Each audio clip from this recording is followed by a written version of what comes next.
All right, welcome everyone who may be watching this on YouTube. This is, our group TRIG, the Translational Research Interdisciplinary Group, or the Technology Research Interdisciplinary Group. And a lot of what we do is have discussions on topics that are related to humanity and technology. And so the connection between it, ideas along human augmentation, and really anything. And then we have, after a small presentation, a brainstorming session, often captured through a flow chart. So today's group is a small and intimate group, myself and Nick. And Nick, thanks for joining. Hey everybody, good to be here. Yeah, and today's topic is embodied cognition. So before beginning, what I should say is that this is just a fun discussion. I just read one sort of research paper on it, and to be fair, I didn't even read the whole thing. So if you're here to learn about embodied cognition, this may not be the best source because I'm only like 10% sure of what I'm saying is correct. If you're here rather just to have an interesting discussion that may feed some of your ideas and motivate you to go and really search deeply what is this topic, then this may be the right place to be.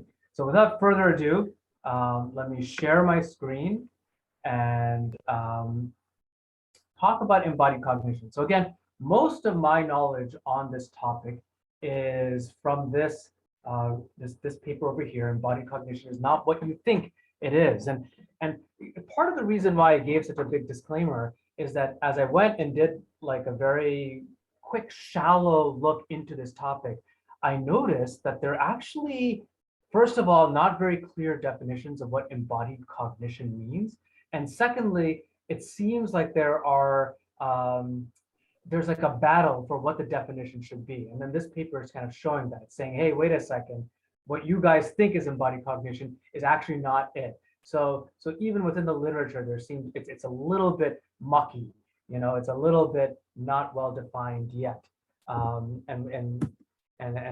I may not make it that much better, but here we go. So let me actually just read what they have there. So embodiment is a surprisingly radical hypothesis that the brain is not the sole cognitive resource we have available to us to solve problems. Our bodies and their perceptually guided motions through the world do much of the work required to achieve our goals, replacing the need for complex internal mental representation. So that's a lot. When I first read it, it didn't really mean a lot to me. I didn't really know what to make of it. What I'll do is I'll give an example that they actually provide to illustrate what this is.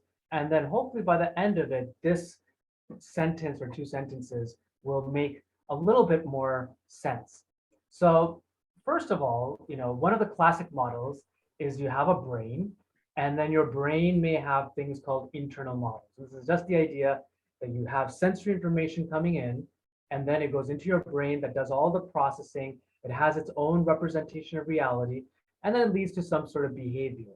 So if I'm going to be going hunting, I'm going to be seeing my prey. It's going to make some estimates of how far away the prey is, what kind of movements I need to make, and then I go and try to do whatever hunting stuff that one may do.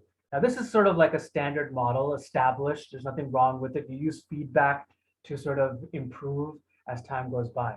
And sort of like the addition from my comprehension, could be wrong, with embodied cognition is that not only do you have your brain to do the processing of the sensory information that you're getting, but there are things like your body, the way your body is built.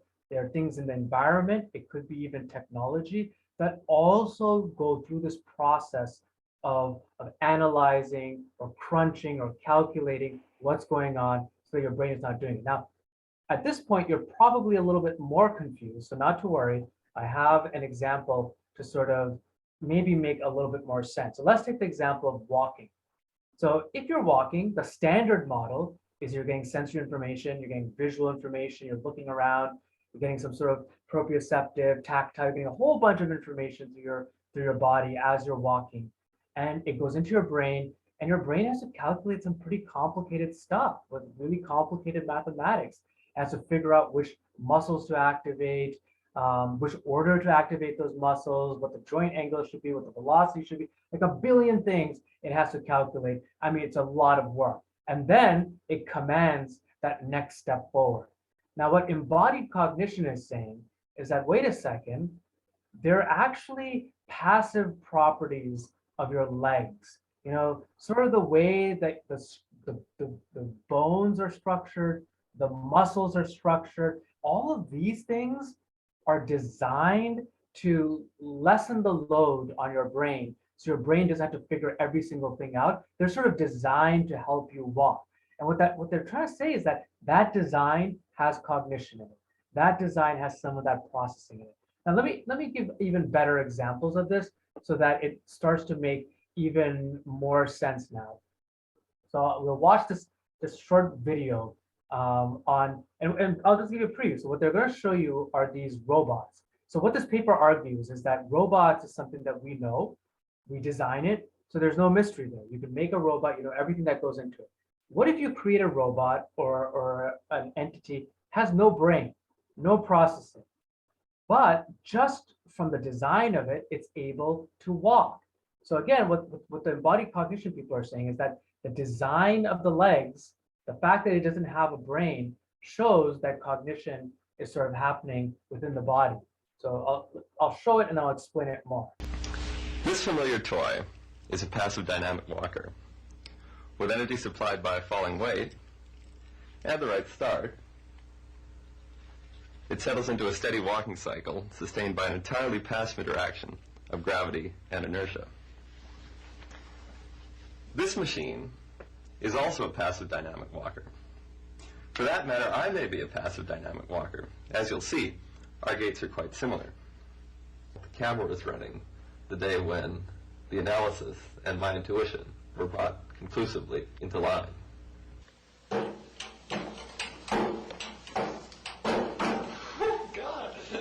Those few steps convinced us that we had the dynamics right. The reason the machine failed. And you know, there's another one which is even cooler because they're outside,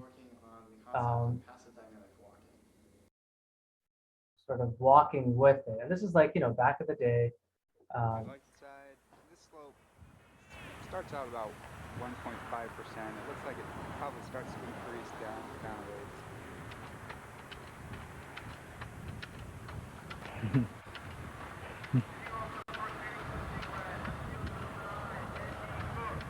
I like how the guy is mirroring the same action.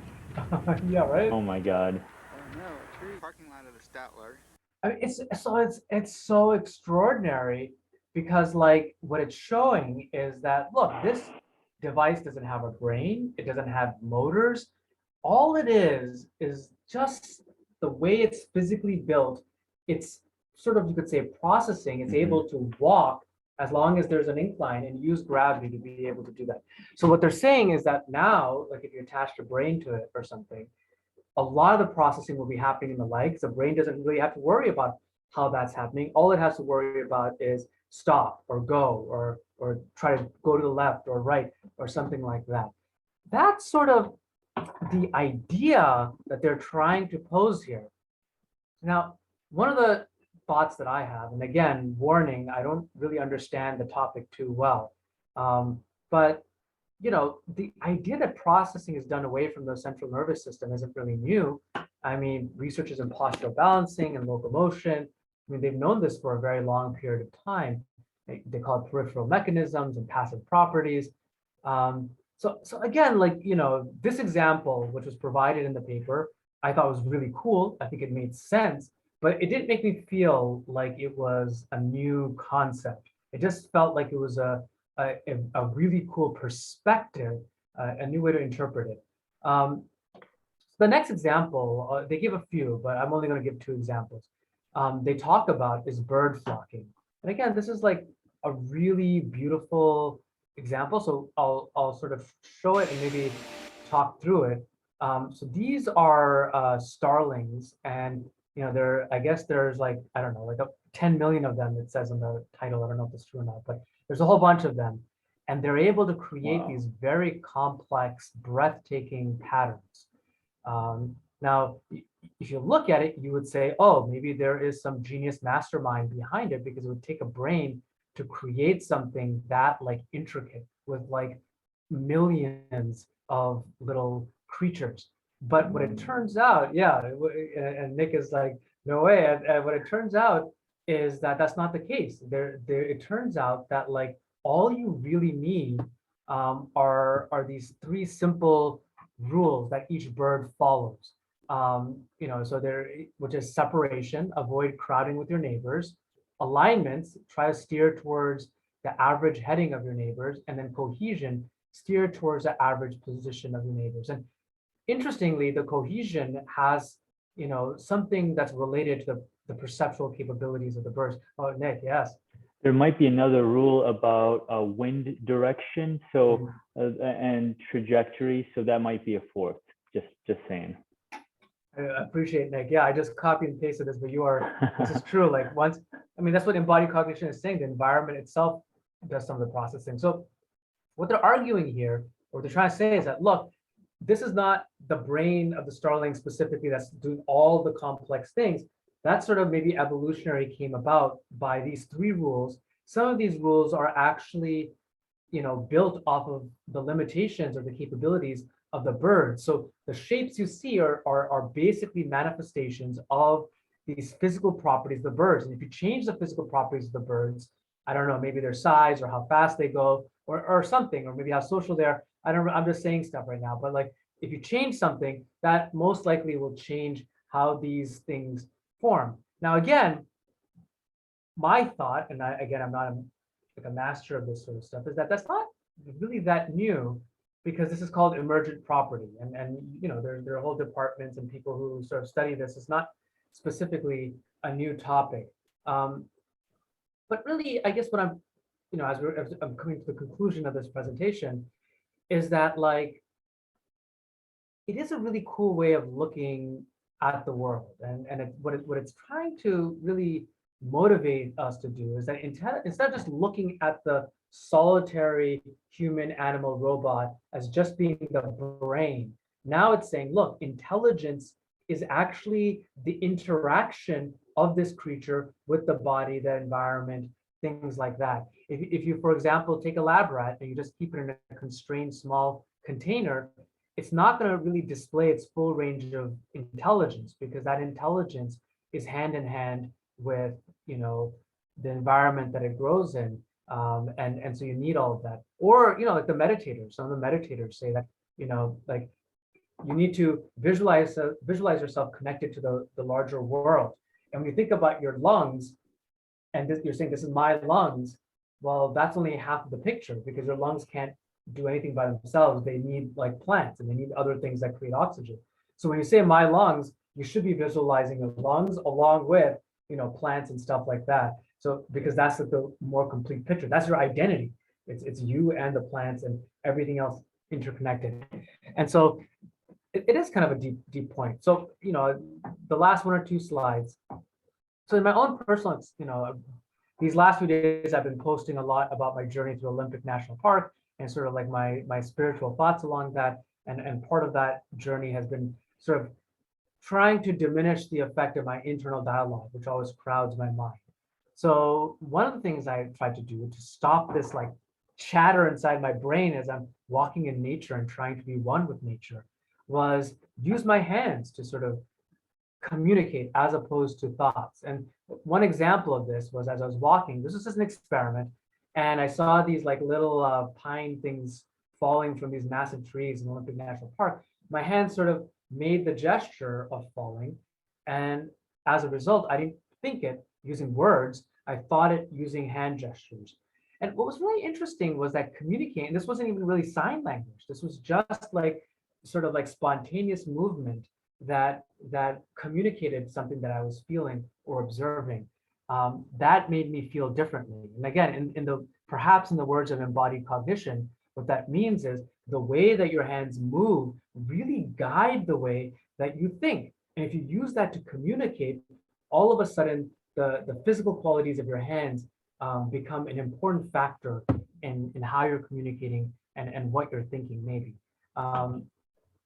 Okay, so some of the questions as we get to the flow chart that we may, explore is, are there ways to use other body parts or other pieces of technology to really process the world differently in a way we already are, but, are there? And how do we design technology that allows embodied cognition? So this is sort of connecting back to some of the previous videos I had done. One was with Tasha, who is blind, and she talked about how kind of disappointed she was with like the vibrotactile interfaces that she's experienced, to sort of help her feel the world without seeing it, because she felt like the language of the vibrations were not compelling enough for her to feel that she's immersed emotionally in the experience. And this is just another way of saying, how do you get a person to feel embodied if you have vibrators or other stuff on your body? How do you do that? And it's a really deep question in the topic of human augmentation. Okay, so that is that. And then now I usually do a flow chart. And so Nick, the idea here is to let your imaginations run free, and we're not trying to come up with like logical good whatever. It's just like, we can get as messy as we want, and we can talk about whatever we want, and the messier and crazier and interestinger it gets, the better. I'm down. All right. Any thoughts, starting point thoughts? Oh, there's a ton of thoughts. Do you want to start us off though? Well, if you have tons, we'll start with you, because all right. So I guess, flowchart is awesome. Like the way my brain is working is in a list. I have a list of couple of big overall things that I think kind of are inclusive of embodied cognition. And so the first one is the easy one. The first thing that you mentioned is passive properties. I'll just make your list branching off this. Yeah, passive properties, shape and organ and organ systems. I would put, as the thing, and it's not a main thing that we talked about, but that's something that I was thinking about, like bones, muscles, things that are relevant to motion, nerves. But also the things that impede motion. There's a bunch of stuff in your body that is not like that perfect wooden thing that was passively walking, that would actually impede that very nice, elegant gait. So in fact, I would say that passive walkers are better walkers than things that have a nervous system. Okay, they're more perfect walkers because they're designed to be. However, humans and other animals, and that's another point, species, cross species.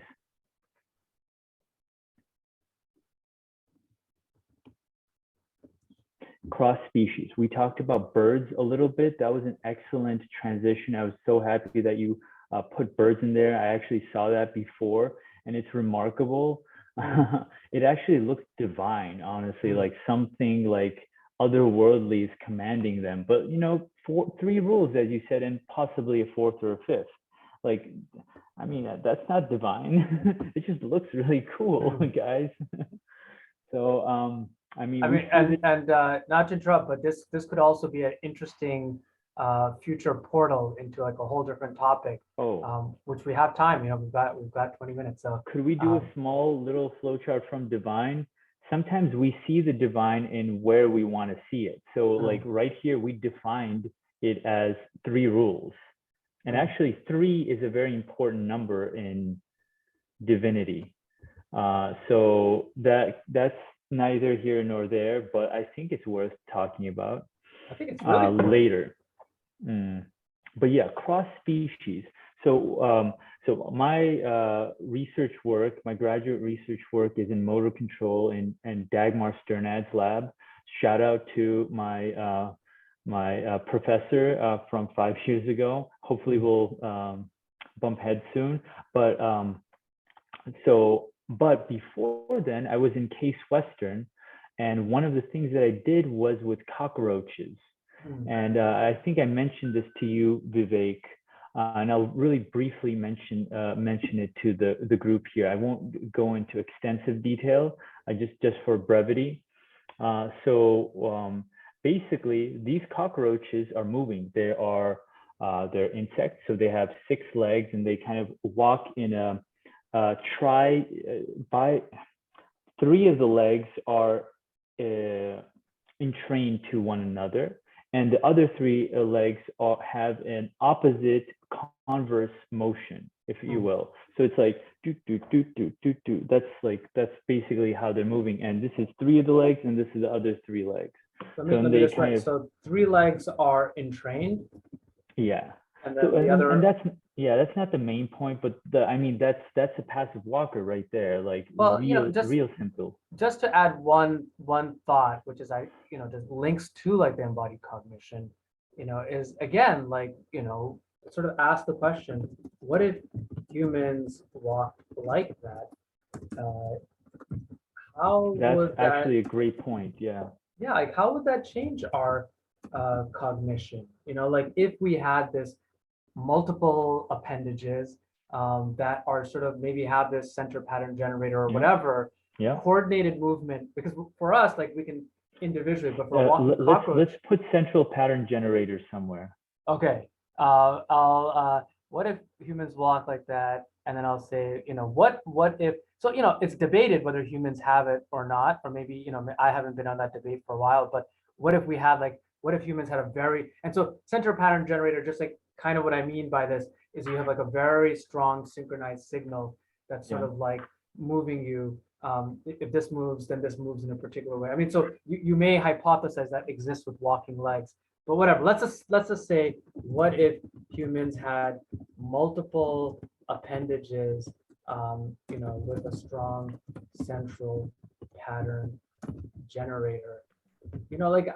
Again, like how does that change the way that we perceive the world, interact with the world, process information? Would we be radically different people or entities if that had changed? And connecting to the divine, and then Nick, I will do that because I think it'll be fun. This will be a fun kind of thing. So like in Hinduism. So it's you can have 2 views. It could be a monotheistic view, and if you look at like the deep literature, the idea is that you just have one sort of divine river source of whatever energy, and so it's kind of very scientific. Yeah, I personally believe that. Yeah, I mean, me too. And we're both science people, so it fits. Yeah, I know, it's so weird. But then like the other view is that you have all of these like different manifestations, like you call them gods. They have multiple arms and legs. And so again, like this is actually kind of interesting because at least in this sort of system, one idea is that maybe these multiple appendages are somehow allowing these divine entities to process something that humans can't. I don't know. That's a very wow. That's cool.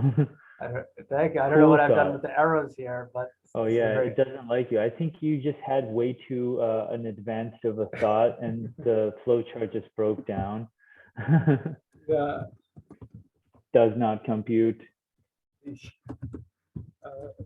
I do have a couple of more thoughts. Yeah, I'm sorry, Nick. I had to no, it was so cool juicy. That you said that. It's the juiciest. Yes, thank you. Like you know how juicy it is? It's like a Costco hot dog. That's how juicy it is. Oh, that's awesome. I'm vegetarian, but I can only imagine how they're great.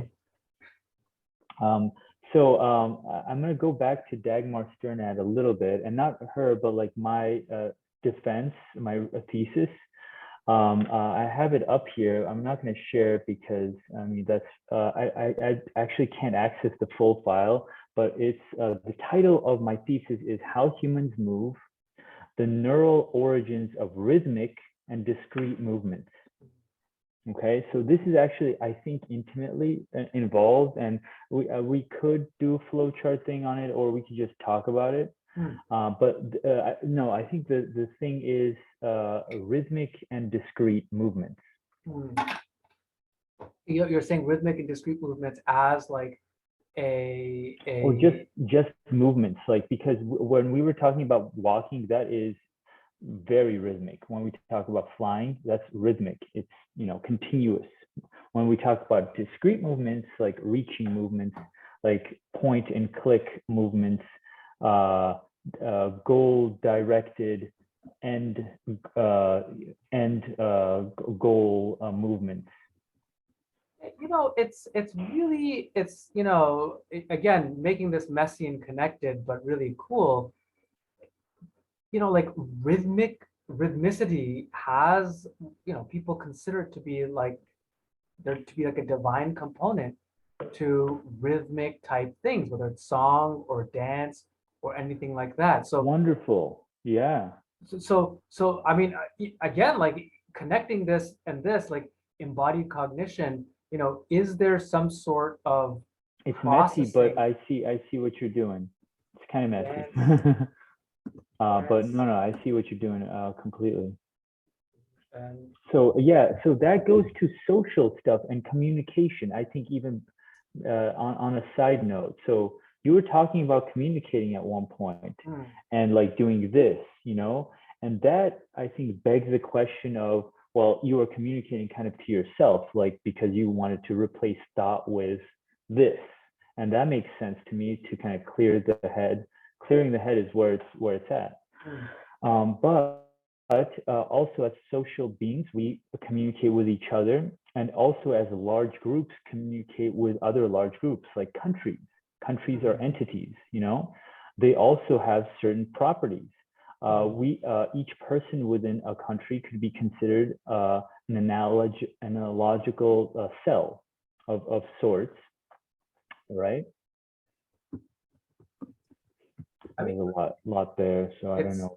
it's really like a deep point that like could embodied cognition, expand in scale to sort of, I mean, encompass like large groups of people, entire countries, because there is processing that's going on. The rule sets that you have, maybe, you could say the rules of society, Yeah. rules of society.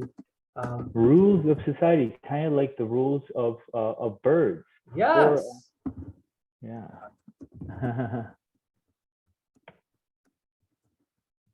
And that's really cool because like sometimes we don't think, I mean, we all realize that, okay, country and stuff like that's part of our identity.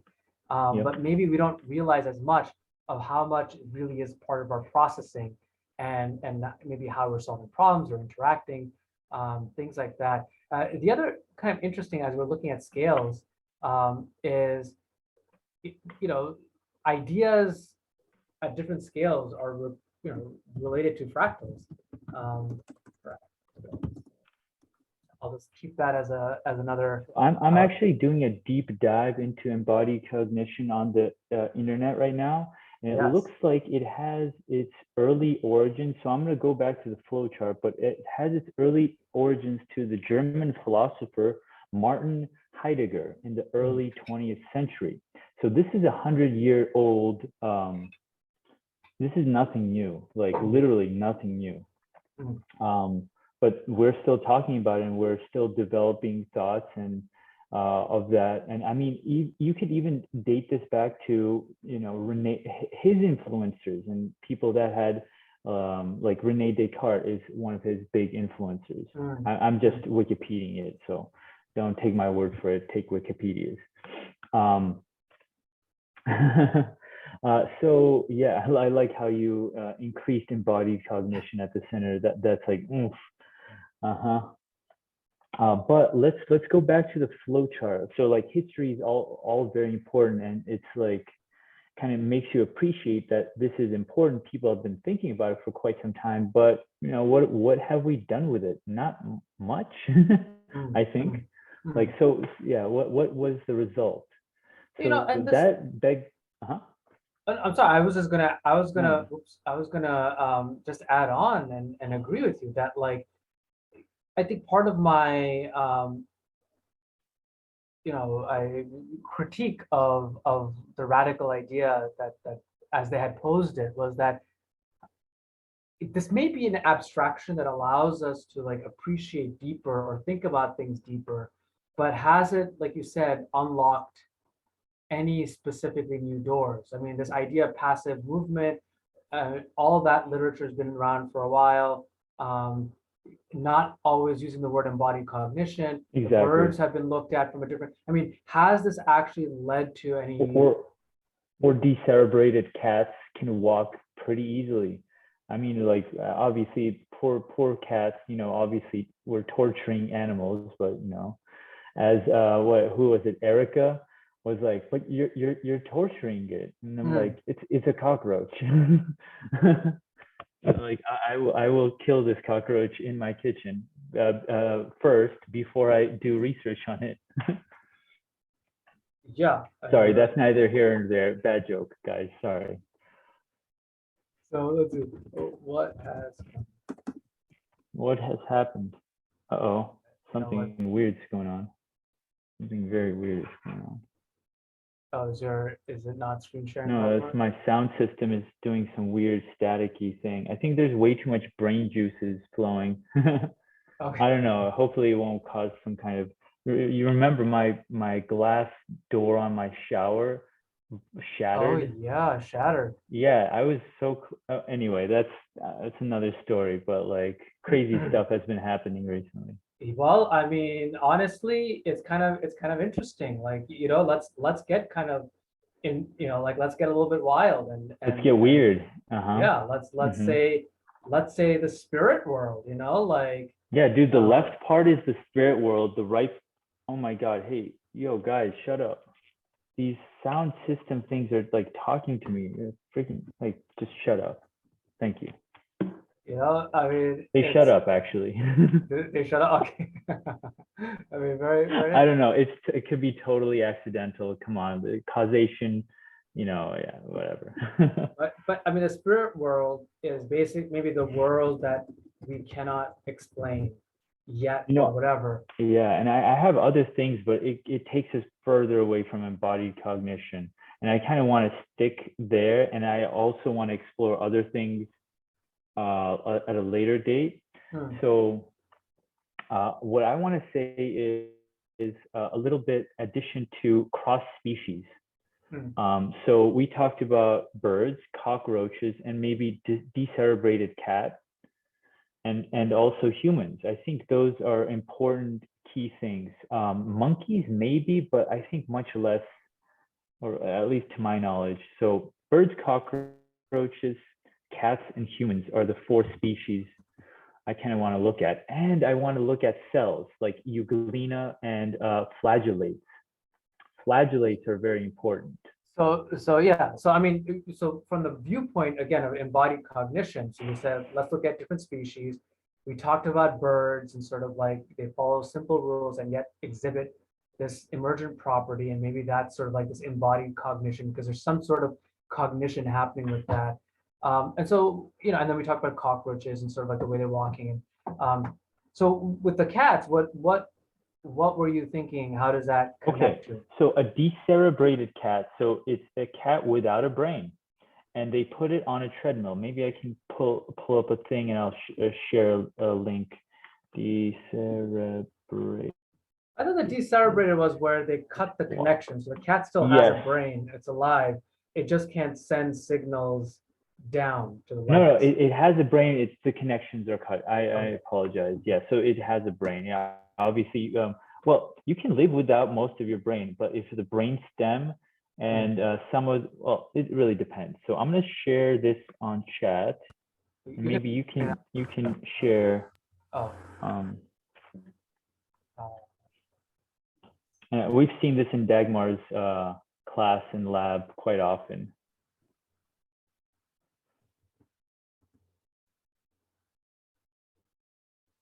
Oh yeah. Okay. So I've seen. Yeah. So I'm not exactly sure where it is decerebrated, but this cat does not have any connection from its brain to its spinal cord, and it can do this. It's doing it right now. You guys are seeing it. Okay, and look at that gate. That gate is changing. It's That gate is changing as we increase the speed of the treadmill. It's a different gate. It's a running gate rather than a walking gate, which is yeah. Yeah, no, I mean that's amazing because you see the gate changing without really any significant, if at all, brain information. It's Yeah. purely from the way everything, perhaps like the muscles and everything is built. Possibly muscles, possibly the spinal level. The spinal Right, level, briefly. there is quite a lot of processing. Mhm. And now what I really want to take into like conglomerate is central pattern generators where we know they exist versus higher like species of higher evolutionary caliber.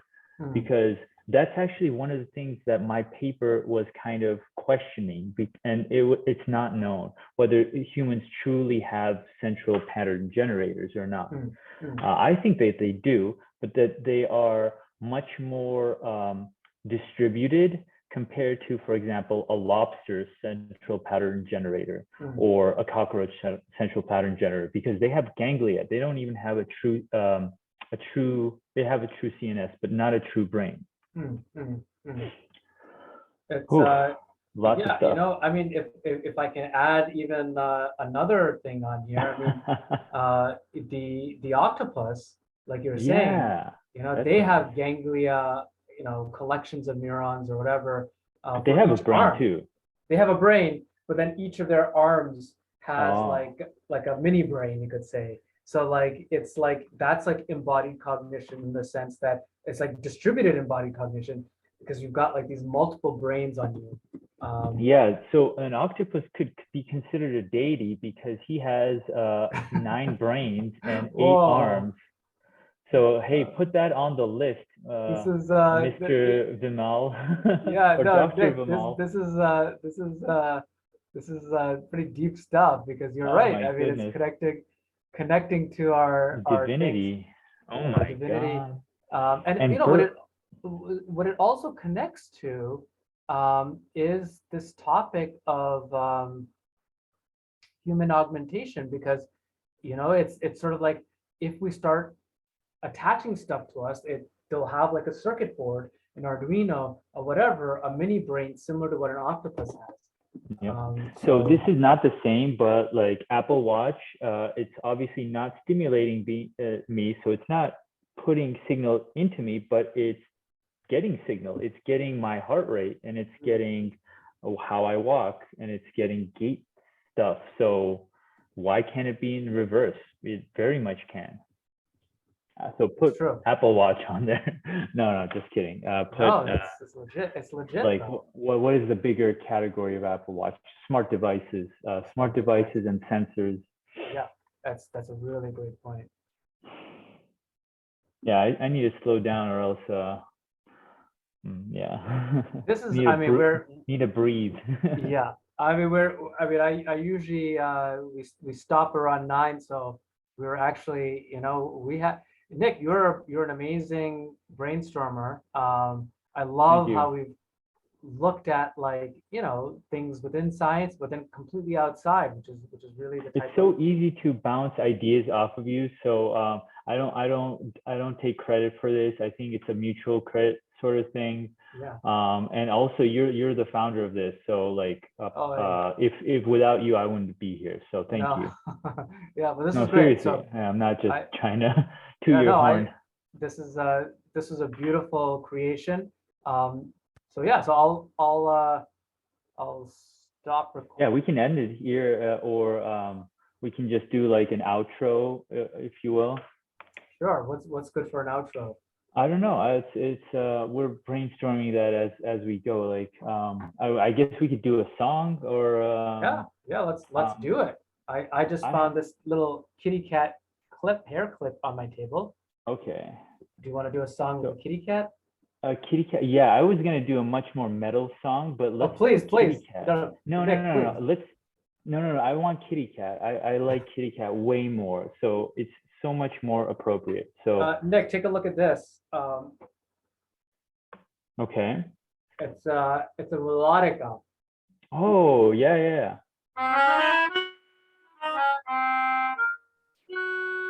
Nice. Do you want to make a song with this? I don't know.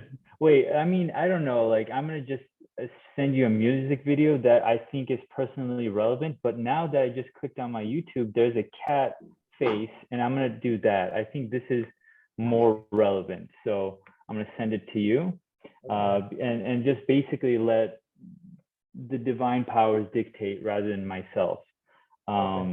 Sorry, if that's okay, because this, I don't know what this is, but it's gonna be good.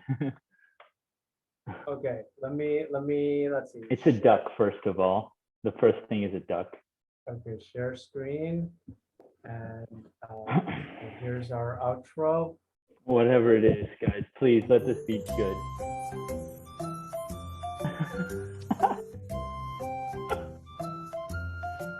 Oh my God. And we're talking about a cat. Wait a minute. This cat, there's something wrong with this cat. Yeah, so maybe decerebrate. He might be decerebrate. Okay, cool. This is great. Okay, that was great. I think that we're ending it there. Okay, thank you. I will stop recording.